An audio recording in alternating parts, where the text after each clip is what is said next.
Selamat datang kembali di channel kami. Semoga kalian sehat-sehat ya. Mari kita bercerita. Malam itu, Sinta dan teman-temannya hanya ingin melakukan perjalanan biasa. Tidak ada firasat buruk, tidak ada tanda-tanda bahaya. Namun, satu kesalahan kecil yang tampak sepele, membuang pembalut bekas sembarangan, mengundang sesuatu yang tidak seharusnya mereka ganggu. Awalnya hanya suara bisikan samar, lalu bayangan yang muncul di kaca spion, hingga akhirnya mereka sadar mereka sedang diikuti. Sosok itu bukan sekadar ingin menakuti. Ia marah. Ia menuntut balas. Dan perjalanan yang seharusnya menyenangkan berubah menjadi mimpi buruk yang ingin mereka lupakan jika mereka bisa selamat. Sebelum kita mulai, mari kita mengobrol sebentar di kolom komentar. Kami ingin tahu apa yang kamu pikirkan tentang cerita ini. Dan jangan ragu untuk tinggalkan komentar. Walaupun hanya sekedar menuliskan asal kotamu dan bagikan pengalaman, atau cerita yang pernah kamu dengar di kolom komentar, atau ide-ide konten yang menarik dan mistis yang ingin kamu ketahui lebih dalam. Malam itu, Sinta dan teman-temannya sedang dalam perjalanan menuju kampung halaman mereka setelah sekian lama merantau di kota. Mereka berempat, Sinta, Leni, Rina, dan Putra, memutuskan untuk menggunakan mobil pribadi agar perjalanan lebih nyaman. Di tengah perjalanan, perut Sinta terasa melilit.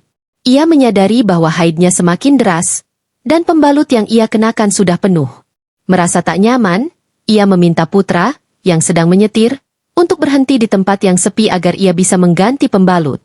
Putra menepikan mobil di sebuah jalan yang tampak jarang dilalui kendaraan lain. Di sisi jalan, ada sebuah lahan kosong dengan pepohonan yang cukup lebat, gelap dan sunyi. Sinta buru-buru turun sambil membawa tas kecil berisi pembalut bersih. Aku sebentar saja, tunggu di sini, katanya sambil berjalan menjauh ke balik pepohonan. Leni, yang merasa khawatir, mengingatkan Sinta untuk tidak jauh-jauh. Tapi Sinta hanya melambaikan tangan, menandakan ia baik-baik saja. Di balik pepohonan, Sinta mengganti pembalut dengan cepat. Namun, alih-alih membawa pembalut bekasnya ke mobil untuk dibuang dengan benar, ia malah melemparkannya ke semak-semak. Biar saja, gumamnya. Toh nanti hancur sendiri. Tanpa pikir panjang, Sinta kembali ke mobil. Ia tidak menyadari bahwa langkahnya terasa lebih berat.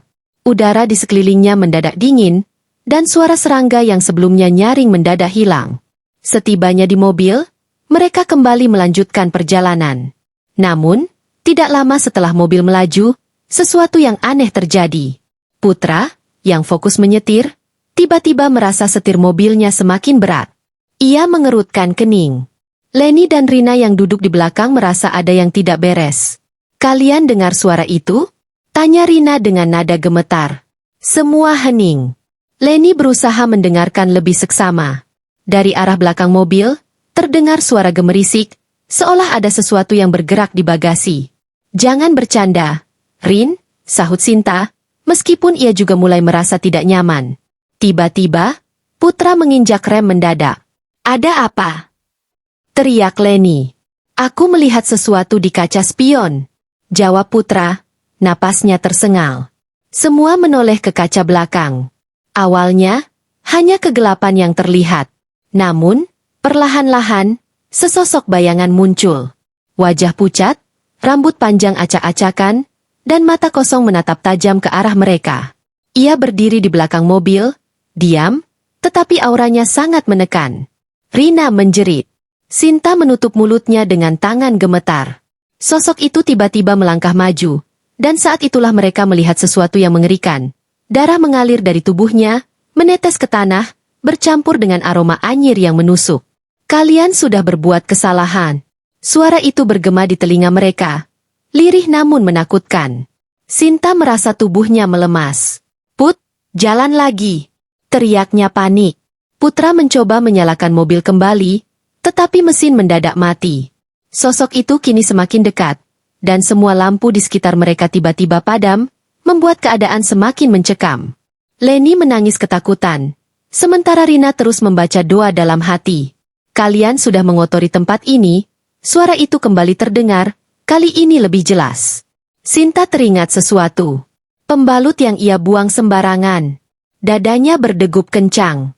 Apakah ini akibat perbuatannya? Maaf bisiknya. Suaranya hampir tak terdengar. Tiba-tiba, sosok itu mengeluarkan suara lengkingan panjang. Angin kencang berhembus, membuat mobil mereka bergetar hebat. Sinta buru-buru membuka pintu dan keluar dengan langkah terburu-buru. Dengan tubuh gemetar, ia kembali ke tempat ia membuang pembalut tadi. Napasnya memburu saat ia mencari benda itu di antara semak-semak. Maaf, aku tidak sengaja, aku akan membuangnya dengan benar, tolong jangan ganggu kami, teriaknya. Saat ia akhirnya menemukan pembalut itu, tangannya bergetar hebat. Ia mengambilnya dan buru-buru memasukkannya ke dalam plastik yang ia bawa, lalu kembali ke mobil. Begitu Sinta masuk, mesin mobil tiba-tiba menyala dengan sendirinya. Putra tak membuang waktu, segera menginjak gas dan melaju secepat mungkin meninggalkan tempat itu. Di kaca belakang, sosok mengerikan tadi masih berdiri, menatap mereka dengan mata kosong. Perlahan-lahan, ia menghilang dalam kegelapan. Sinta terisak. Ia tak akan pernah lagi membuang pembalut sembarangan. Dan sejak malam itu, mereka semua berjanji untuk selalu menghormati tempat-tempat yang mereka singgahi, terutama yang sunyi dan asing. Karena mereka kini tahu, ada yang tak kasat mata yang selalu mengawasi. Setelah kejadian mengerikan itu, suasana di dalam mobil terasa sunyi. Tidak ada yang berbicara. Hanya suara mesin yang menderu pelan, mengantarkan mereka menjauh dari tempat terkutuk itu. Sinta duduk di kursinya dengan wajah pucat. Tangannya masih gemetar, memegang plastik yang berisi pembalut bekas yang tadi ia pungut kembali. Ia merasa perutnya semakin mulas, tetapi kali ini bukan karena haidnya, melainkan karena rasa takut yang luar biasa. Putra, yang menyetir di depan, terus melirik kaca spion. Ia masih merasa tidak tenang, seolah-olah sesuatu masih mengikuti mereka. Sementara itu, Rina dan Leni saling berpegangan tangan di belakang, mencoba menenangkan diri. Setelah menempuh perjalanan selama hampir 1 jam, akhirnya mereka melihat sebuah pom bensin kecil di pinggir jalan. Lampunya terang, dan ada beberapa truk serta motor yang sedang berhenti di sana. Kita berhenti sebentar, ujar Putra. Tanpa menunggu jawaban, ia membelokkan mobil dan berhenti di dekat toilet umum. Begitu mesin dimatikan, Sinta buru-buru keluar, masih membawa plastiknya. Aku mau buang ini di tempat sampah yang benar, ucapnya, suaranya lemah. Leni ikut turun, masih khawatir dengan keadaan Sinta. Mereka berjalan menuju tempat sampah besar di sudut pom bensin. Sinta membuka plastik dan dengan hati-hati membuang pembalut itu ke dalam tong sampah yang tertutup.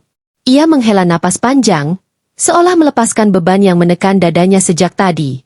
Sudah, ayo kita kembali ke mobil, ajak Leni. Namun, saat mereka berbalik, Sinta tiba-tiba merasa bulu kuduknya meremang. Ada sesuatu yang aneh. Udara di sekeliling mereka terasa dingin. Jauh lebih dingin daripada yang seharusnya. Leni, kamu dengar sesuatu? Bisik Sinta. Leni mengerutkan kening, berusaha mendengarkan. Dan saat itulah mereka mendengar suara itu, bisikan lirih yang berulang-ulang. Kalian kira ini sudah selesai? Sinta membeku. Suara itu sangat dekat, seolah berbisik langsung di telinganya. Ia menoleh ke belakang, ke arah tong sampah. Matanya melebar. Di atas tumpukan sampah, sosok itu kembali muncul. Wajahnya semakin menyeramkan, dengan mata hitam pekat dan mulut yang menganga lebar, seolah menjerit tanpa suara. Rambutnya yang panjang dan kusut terurai, menutupi sebagian wajahnya yang pucat dan berlumuran darah. Leni berteriak kencang, membuat beberapa orang di pom bensin menoleh. Sinta tidak bisa bergerak. Tubuhnya terasa kaku. Ia hanya bisa menatap sosok itu dengan ketakutan. Sebuah tangan kurus dan pucat menjulur ke arahnya. Jemarinya panjang, dengan kuku tajam yang menghitam. Kalian tidak bisa lari. Sinta ingin berteriak, tetapi suaranya tercekat di tenggorokan. Tubuhnya gemetar hebat. Tiba-tiba, seseorang menarik tangannya. Itu Putra. Sinta, Leni, cepat masuk mobil. Serunya panik. Tanpa berpikir panjang, mereka berdua berlari kembali ke mobil. Rina sudah menunggu dengan wajah ketakutan. Begitu mereka masuk, Putra langsung menyalakan mesin dan melaju kencang meninggalkan pom bensin itu. Di kaca spion, Sinta melihat sosok itu berdiri di tengah jalan, semakin jauh tetapi tetap menatap mereka. Sinta mulai menangis. Ia tidak tahu apa yang diinginkan makhluk itu. Ia sudah membuang pembalutnya dengan benar. Sudah meminta maaf, tetapi mengapa masih dihantui? Aku takut, isaknya. Leni memeluknya erat, mencoba menenangkannya meskipun dirinya sendiri juga ketakutan. Putra terus menyetir, kali ini lebih cepat. Rina mulai berdoa lagi, berharap makhluk itu tidak mengikuti mereka lebih jauh. Namun, jauh di belakang mereka, di kegelapan jalan yang mereka tinggalkan, suara tawa lirih terdengar, menggema di antara angin malam. Perjalanan mereka belum benar-benar berakhir. Dan petaka itu baru saja dimulai. Mobil terus melaju di jalanan sepi. Putra menggenggam setir erat, matanya fokus ke depan, meski dadanya masih berdebar kencang. Sementara itu, Sinta masih menangis dalam diam. Bayangan sosok itu masih jelas di pikirannya. Mata kosong, kulit pucat, dan darah yang terus menetes. Leni memeluknya erat, berusaha menenangkan. Udah, Sin, kita udah jauh dari sana, bisiknya. Tapi Sinta tidak yakin. Sejak mereka meninggalkan pom bensin, hawa dingin itu masih terasa. Seolah ada sesuatu yang mengikuti mereka. Di belakang, Rina memejamkan mata sambil terus membaca doa dalam hati. Tapi tiba-tiba, ia membuka matanya dan menatap keluar jendela dengan wajah panik. Putra, cepat, cepat, teriaknya. Putra spontan menoleh ke kaca spion dan langsung menginjak gas lebih dalam. Di belakang mereka, sesuatu bergerak di tengah jalan. Sosok wanita itu sekarang berlari mengejar mereka dengan kecepatan yang tidak wajar. Rambutnya berkibar, matanya hitam kelam, dan mulutnya menganga lebar, mengeluarkan suara jeritan yang tak terdengar. Dia mengejar kita. Jerit Leni, wajahnya pucat pasi. Aku udah ngebut, tapi dia masih bisa nyusul. Putra mulai panik, tangannya berkeringat di atas setir. Mobil melaju lebih cepat. Tapi secepat apapun mereka, sosok itu tetap mendekat. Tiba-tiba, kaca jendela sebelah Sinta berembun. Di tengah embun itu, muncul bekas tangan yang samar seolah ada seseorang yang menyentuhnya dari luar. Jangan lihat! Jangan lihat! Rina berteriak. Tapi sudah terlambat. Sinta menoleh, dan wajahnya langsung berhadapan dengan sosok itu yang kini berada di luar jendela, menatapnya dengan senyum mengerikan. Kalian tidak bisa lari. Sinta berteriak histeris. Seketika, lampu mobil berkedip-kedip, radio menyala sendiri dengan suara statis yang nyaring, dan setir mendadak menjadi berat. Putra berusaha mengendalikan mobil, tapi seolah ada kekuatan yang menarik mereka keluar dari jalan. Mobil oleng! Jerit Leni. Aku nggak bisa kontrol. Teriak Putra. Seketika, dari arah depan, tampak jurang menganga. Mobil berbelok tajam dan menabrak pagar pembatas jalan. Tubuh mereka terhempas ke berbagai arah. Kepala Sinta terbentur dashboard, sementara Rina menjerit kesakitan. Hening. Untuk beberapa saat, hanya suara angin malam yang terdengar. Sinta membuka matanya perlahan. Kepalanya berdenyut, dan darah merembes dari dahinya. Leni dan Rina masih bernapas, meski terlihat kesakitan.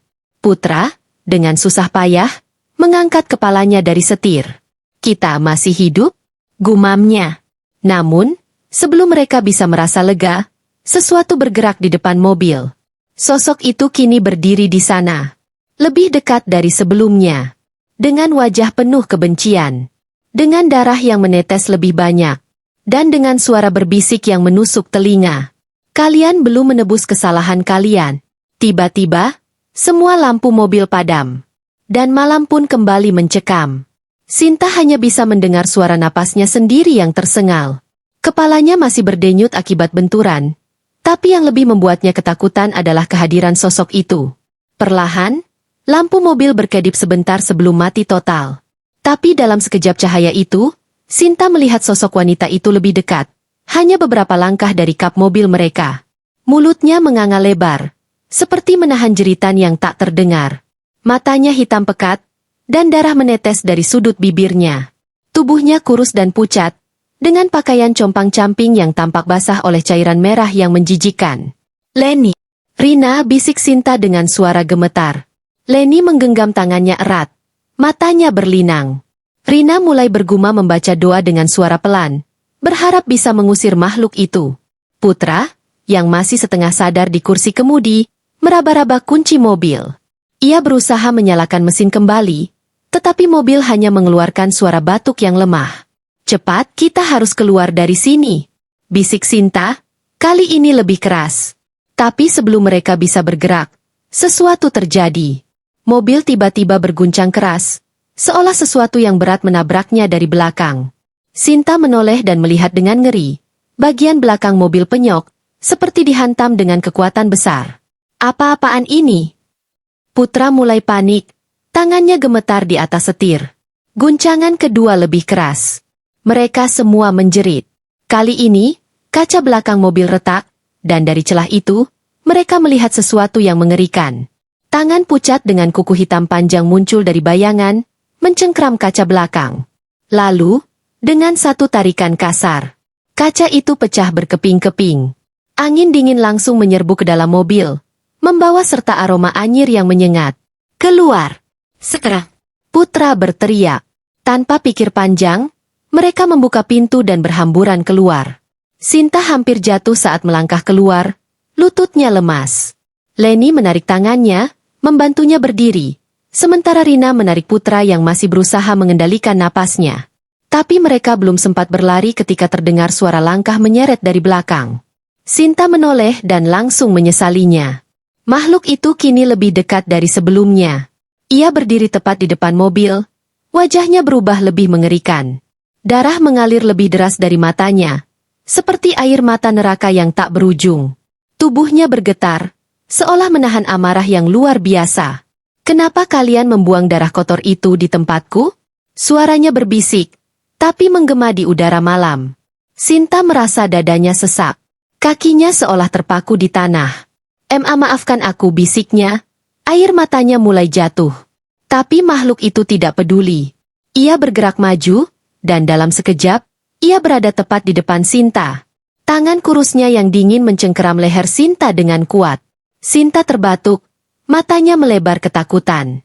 Leni dan Rina menjerit, mencoba menarik Sinta, tapi tidak bisa. Putra mengumpulkan keberanian, mengambil batu besar dari tanah dan melemparkannya ke makhluk itu. Batu itu mengenai kepalanya, tapi makhluk itu sama sekali tidak terpengaruh. Sebaliknya, ia hanya menoleh perlahan ke arah Putra. Kau ingin mati lebih dulu?